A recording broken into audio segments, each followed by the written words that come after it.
ನಡಿ ಈಗ ಶುರು ಮಾಡೋಣ.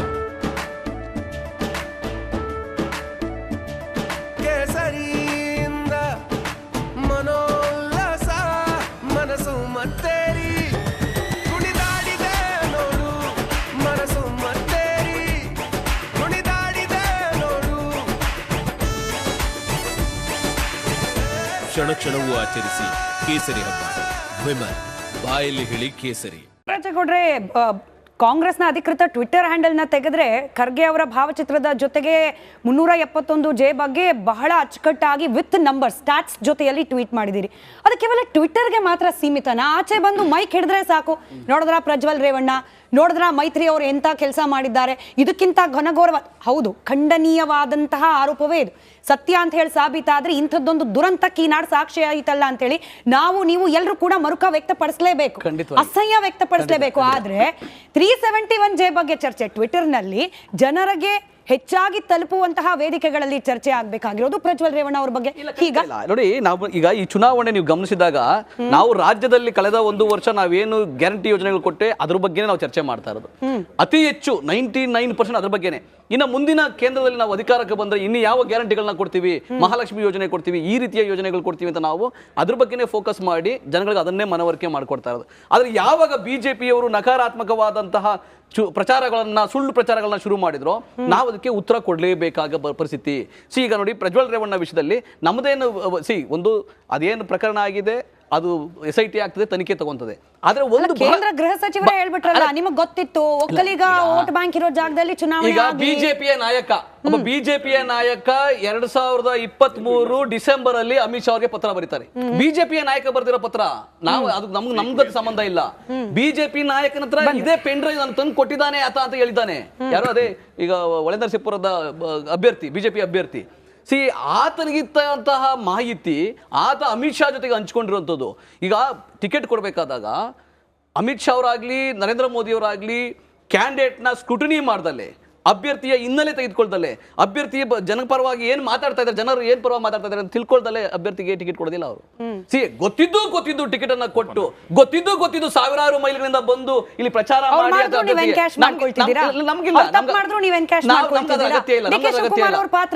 ಬಹಳ ಗಂಭೀರವಾದ ಆರೋಪ ಕುಮಾರಸ್ವಾಮಿ ಅವರು ಮಾಡಿದ್ರು. ಈಗ ದೇವರಾಜೇಗೌಡರು ಪ್ರೆಸ್ ಮೀಟ್ ಅಲ್ಲಿ ಅದೇ ಹೇಳ್ತಿರೋದು, ಆಡಿಯೋ ಬೇರೆ ಬಿಟ್ಬಿಟ್ರಪ್ಪ. ಎಷ್ಟು ನಿಜ ಎಷ್ಟು ನನಗೆ ಗೊತ್ತಿಲ್ಲ.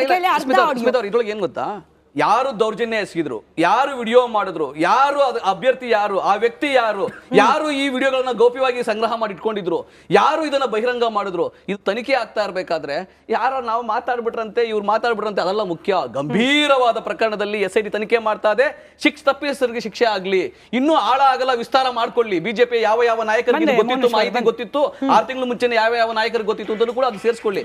ಅದೆಲ್ಲ ವಿಷಯ. ನಾವು ಮಾತಾಡ್ತಾ ಇರೋದು ಖಂಡಿತವಾಗಿ ನಾವು ಯಾವ್ದು ಗ್ಯಾರಂಟಿ ಯೋಜನೆ ಕೊಟ್ಟಿದ್ದೀವಿ, ಮುಂದೆ ಏನ್ ಯೋಜನೆಗಳ ಕೊಡ್ತೀವಿ, ಏನ್ ಭರವಸೆಗಳು ಕೊಡ್ತೀವಿ, ಅದ್ರ ಮೇಲೆ ಚುನಾವಣೆ ಮಾಡ್ತಿದೀವಿ. ಆದ್ರೆ ಇಲ್ಲಿ ಬಿಜೆಪಿಗರು ಬರ್ತಾರೆ, ಸುಳ್ಳುಗಳನ್ನ ಜಾಹೀರಾತು ಕೊಡ್ತಾರೆ. ಅಲ್ಲ ರೀ, SC ST OBC ಯಾರು ಮೀಸಲಾತಿನ ಕಿತ್ಕೊಂಡು ಮೈನಾರಿಟಿ ಕೊಡ್ತಾ ಇದಾರ? ಸುಳ್ಳಲ್ವಾ ಅದು? ಗುಜರಾತ್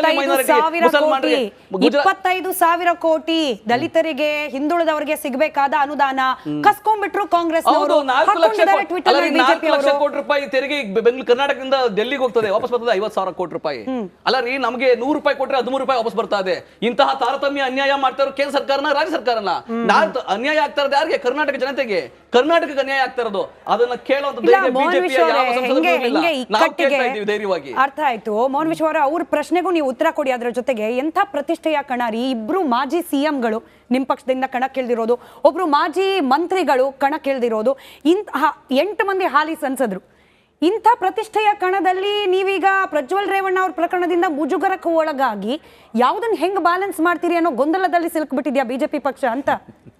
ನೋಡಿ ಸ್ಮಿತಾ, ಜನಕ್ಕೆ ಕ್ಲಿಯರ್ ಕಟ್ ಆಗಿ ಗೊತ್ತು ನಮ್ಮ ಸ್ಟ್ಯಾಂಡ್ ಏನು ಅಂತ ಹೇಳಿದಾಗ ಹೆಣ್ಣು ಮಕ್ಕಳ ವಿಚಾರದಲ್ಲಿ ಅದನ್ನ ಹೇಳಾಗಿದೆ. ಅಟ್ ದ ಸೇಮ್ ಟೈಮ್ ಕಾಂಗ್ರೆಸ್ಸಿನ ಮಹಾನಾಯಕನ ಹಿಸ್ಟ್ರಿ, ಇತಿಹಾಸನೂ ಚೆನ್ನಾಗಿ ಗೊತ್ತು. ಈ ಹಿಂದೆ ಇದೇ ಜಾರಕಿಹೊಳಿ ಅವರ ಪ್ರಕರಣದಲ್ಲಿ ಅವತ್ತು ಆ ಹೆಣ್ಣು ಮಗಳು ಅವರ ತಂದೆ ತಾಯಿಗಳು ಎಷ್ಟು ಕ್ಲಿಯರ್ ಕಟ್ ಆಗಿ ಹೇಳಿದ್ರು, ನನ್ನ ಮಕ್ಕಳನ್ನ ಅವ್ರ ಸ್ನೇಹಿತರನ್ನ ಗೋವಾ ಕಳಿಸಿ ಅಲ್ಲಿ ಬಚ್ಚಿಟ್ಟಿದ್ರು, ಯಾರು CD ಮಾಡಿದ್ದು, ಯಾರು ರಿಲೀಸ್ ಮಾಡಿದ್ದು ಅಂತ ಕ್ಲಿಯರ್ ಕಟ್ ಆಗಿ. ಅದೇ ಪ್ಯಾಟ್ರನ್ ಇವತ್ತು ಇಲ್ಲೂ ಅಷ್ಟೇ ದೇವರಾಜೇಗೌಡರು ಹೇಳಿದ್ದು, ಕುಮಾರಸ್ವಾಮಿ ಅವರು ಹೇಳಿದ್ದು. ಈ SIT ಮೇಲೆ ಏನಕ್ಕೆ ಅವರಿಗೆ ನಂಬಿಕೆ ಹೋಗಿರ್ಬೋದು ಅಂತ ಹೇಳಿದ್ರೆ ಅದಕ್ಕೂ ಇತಿಹಾಸ ಇದೆ. ಇದೇ ಸಿದ್ದರಾಮಯ್ಯ 2013 ರಿಂದ 2018 ಸಮಯದಲ್ಲಿ ಮುಖ್ಯಮಂತ್ರಿಗಳಾಗಿದ್ದಾಗ ಈ ರೀಡು ಪ್ರಕರಣದ ವಿಚಾರ ಬಂದಾಗ ಇಮ್ಮಿಡಿಯೇಟ್ ಆಗಿ ಅಧಿಕಾರಕ್ಕೆ ಬಂದ ತಕ್ಷಣ ನಟರಾಜಗೌಡರು ಲೋಕಾಯುಕ್ತದ ನಗ್ತಿದ್ದಾರೆ. ಹಲ್ಲು ಕಿತ್ತಿ ನಗ್ತಿದ್ದಾರೆ ನಟರಾಜಗೌಡರು. ಲೋಕಾಯುಕ್ತದ ಹಲ್ಲು ಕಿತ್ತಿ ಎಸಿಬಿನ ರಚನೆ ಮಾಡಿ ತನ್ನಕ್ ತಾನೇ ಕ್ಲೀನ್ ಚೀಟ್ ಕೊಟ್ಕೊಂಡು ಸೈಲೆಂಟ್ ಆಗ ಪ್ರಕರಣಗಳನ್ನ ಮುಚ್ಚಾಕ್ಬಿಟ್ರು. ಇದು ಸಿದ್ದರಾಮಯ್ಯನವರ ಕಾರ್ಯವೈಖರಿ. ಇಲ್ಲೂ ಅದೇ ರೀತಿ ಮಾಡುವಂತ 30 ಯತ್ನ ಸೆಕೆಂಡ್, ನಡೆದಿದೆ 30 ಸೆಕೆಂಡ್ ಬಾಕಿ ಇದೆ ಅಂತ ಹೇಳಿ ಇವತ್ತು ದೇವರಾಜೇಗೌಡರು ಕ್ಲಿಯರ್ ಕಟ್ ಆಗಿ ವಿತ್ ಎವಿಡೆನ್ಸ್ ಹೇಳಿರೋದು ಆಯ್ತಲ್ಲ. ಅದರಲ್ಲಿ ನೋಡಿ ಕ್ಲಿಯರ್ ಕಟ್ ಆಗಿ ಅವ್ರು ಹೆಂಗ್ ಹೇಳ್ತಾರೆ ಅಂದ್ರೆ, ನೀನು ಚುನಾವಣೆ ಆದ್ಮೇಲೆ MLC ಮಾಡ್ತೀನಿ, ಕ್ಯಾಬಿನೆಟ್ ರ್ಯಾಂಕಿಂಗ್ ಕೊಡ್ತೀನಿ, ಇದನ್ನ ದೊಡ್ಡದ್ ಮಾಡ್ಬೇಕು ಅಂದ್ರೆ ಇವ್ರ ಉದ್ದೇಶ ಇಷ್ಟೇ, ನ್ಯಾಯ ಕೊಡಿಸ್ಬೇಕು, ಅವೆಲ್ಲ ಇಲ್ಲ. ಒಂದು ಹೆಣ್ಣು ಮಕ್ಕಳ ಪ್ರಕರಣದಲ್ಲಿ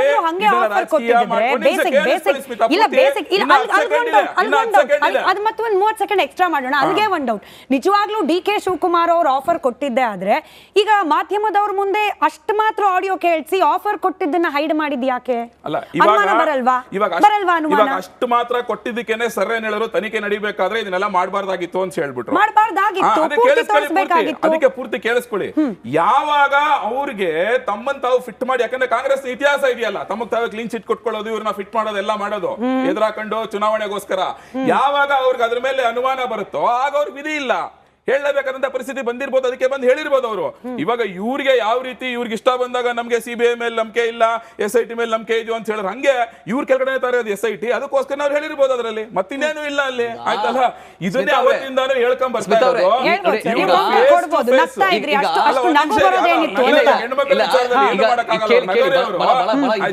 ಗಂಭೀರ ವಿಷಯ ಅಲ್ಲ. ನೀವು ರೀಡು ಮಾತಾಡಿದ್ದು ನಾನು ನಕ್ಕಿದ್ದು ಎಲ್ಲಿಂದ ಎಲ್ಗೋದ್ರು ಅಂತ. ಯಾಕಂದ್ರೆ ಗೊತ್ತಿದ್ದು ಯಾವ ಅಭ್ಯರ್ಥಿಯ ಪರವಾಗಿ ಬಿಜೆಪಿ ನ್ಯಾಷನಲ್ ಲೀಡರ್ಗಳು ಬಂದು ಪ್ರಚಾರ ಮಾಡಿದ್ರು, ಅವರು ತುಟುಕ್ ಪಿಟಕ್ ಅಂತ ಇಲ್ಲ, ಯಾರು ಸಂತಸರಿದ್ದಾರೆ ಅವ್ರಿಗೆ ನೀವು ರಕ್ಷಣೆ ಕೊಡಿ, ತನಿಖೆ ಆಗ್ಲಿ, ಉನ್ನತ ಮಟ್ಟದ ತನಿಖೆ ಆಗ್ಲಿ ಅಂತ ಹೇಳ್ತಾ ಇಲ್ಲ. ಇವತ್ತು ಅವ್ರಿಗೆ ಮುಖಭಂಗ ಆಗಿದೆ. ಆ ಮುಖಭಂಗವನ್ನ ಮುಚ್ಚಾಕೊಳ್ಳಿಕ್ಕೆ ಇವತ್ತು ಆ ಬಿಜೆಪಿ ನಾಯಕನಿಂದ ಬಂದು ಮಾನ್ಯ DK ಶಿವಕುಮಾರ್ ಅವ್ರ ಮೇಲೆ ಆರೋಪ ಮಾಡಿಸ್ತಾ ಇದ್ದಾರೆ. ನೋಡಿ, ಈ ತರ ಆಡಿಯೋಗಳು ನಾವು ಸಾವಿರಾರು ಆಡಿಯೋಗಳನ್ನ ಬಿಟ್ಟು ನಿಮ್ಮ ಅರ್ಥ ಏನು? ದೇವರಾಜೇಗೌಡರು ಹಿಂದೆ ಕೂಡ ಅಂದ್ರೆ ಅವ್ರು ಬಿಜೆಪಿ ಅವರೇ ಇದ್ರು ಕೂಡ ಬಿಜೆಪಿ ನಾಯಕರು ಹೋಗ್ಬಿಟ್ಟು ನೀನ್ ಪ್ರೆಸ್ ಮೀಟ್ ಮಾಡು, DK ಶಿವಕುಮಾರ್ ಅವ್ರ ಮೇಲೆ ಹಾಕೊಡು ಹಿಂಗ್ ಹೇಳಿರ್ತಾರ. ಬಿಜೆಪಿ ತನ್ನ ಮುಖಭಂಗ ಏನಾಗಿದೆ ಅದನ್ನ ಮುಚ್ಚಾಕೊಳ್ಳಿಕ್ಕೆ ಅಥವಾ ಅದನ್ನ ಲೈಟ್ ಮಾಡ್ಲಿಕ್ಕೆ, ಹಗುರ ಮಾಡ್ಲಿಕ್ಕೆ ಈ ತರ ಕೆಲಸಗಳು ಮಾಡ್ತಾರೆ. ಇದೇನು ವಿಷಯ ಅಲ್ಲ. ಅದ್ರ ವಿಷಯ ಏನ್ ಇಂಪಾರ್ಟೆಂಟ್ ಅಂದ್ರೆ, ಇವರು ಯಾರು ಆ ಬಿಜೆಪಿ JDS ಅಭ್ಯರ್ಥಿಯನ್ನ ಪರಾರಿ ಆಗ್ಲಿಕ್ಕೆ ಫಾರಿನ್ಗೆ ಕರ್ಕೊಂಡು ಹೋಗಿ ಬಿಟ್ರು, ಬಿಜೆಪಿ ಸರ್ಕಾರ ಕೇಂದ್ರದಲ್ಲಿ ಇರೋದು ಯಾರು? ಗೃಹ ಮಂತ್ರಿ ಯಾರಿದ್ದಾರೆ? ಅವ್ರಿಗೆ ಗೊತ್ತಿಲ್ವಾ ಇಂಟೆಲಿಜೆನ್ಸ್? ಅವ್ರಿಗೆ ಗೊತ್ತಿಲ್ವಾ? ಸಿದ್ದರಾಮಯ್ಯ ಅವರು ಕ್ರಮ ಕೈಗೊಳ್ಳಿಕ್ಕೆ ನನಗಿನ್ನ ಕೇಸ್ ಬಂದಿಲ್ಲ ಅಂತ ಅವ್ರು ಹೇಳ್ತಾರೆ. ಪ್ರಜ್ವಲ್ ರೇವಣ್ಣ ಅವ್ರು ಹೋದಾಗ್ಲೂ ಕೂಡ, ದೇಶ ಬಿಟ್ಟು ಹೋದಾಗ್ಲೂ ಅವ ಕೇಸ್ ಆಗಿರ್ಲಿಲ್ಲ. ಹೆಂಗ್ ಹಿಡಿತಾರೆ ಕೇಂದ್ರ ಸರ್ಕಾರದವರು? ಬಿಜೆಪಿ ಸ್ಟೇಟ್ ಗೌರ್ಮೆಂಟ್ ಗೊತ್ತಿರ್ಲಿಲ್ವಾ? CM ಗೊತ್ತಿರ್ಲಿಲ್ವಾ? ಇಲ್ಲಿನ ಹೋಮ್ ಮಿನಿಸ್ಟರ್ ಗೊತ್ತಿರ್ಲಿಲ್ವಾ? ನೀವು ಹೇಳುವಾಗ ಎರಡು ಯೋಚನೆ ಮಾಡಿ ಹೇಳ್ಬೇಕಪ್ಪ. ಯಾವುದೋ ಏರ್ಪೋರ್ಟ್ ಮುಖಂಡರಾಗಿರ್ತಾರೆ.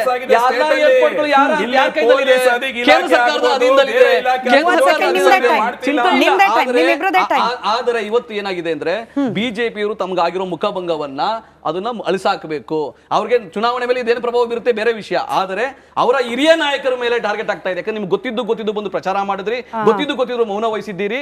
ನೀವೆಲ್ಲ ಸಬ್ಕಾ ಸಾಥ್ ಸಬ್ಕಾ ವಿಕಾಸ್, ಏನೋ ಬೇಟಿ ಬಚಾವ್ ಬೇಟಿ ಬಚಾವ್ ಅಂತ ಹೇಳ್ತಿರಲ್ಲ, ಇವತ್ತು ಯಾವ ಬೇಟಿ ಪರಿಸ್ಥಿತಿಗೆ ಆಗಿದೆ. ನೀವು ತುಟುಕ್ ಪಿಟಿಕ್ ಅಂತ ಇಲ್ಲ ಅಂತ ಹೇಳಿ ಜನ ಇಡೀ ದೇಶದಲ್ಲಿ ಬಿಜೆಪಿ ನಾಯಕರಿಗೆ, ಇಡೀ ದೇಶದಲ್ಲಿ ಬಿಜೆಪಿ ನಾಯಕರಿಗೆ ಚೀಮಾರಿ ಆಗ್ತದೆ.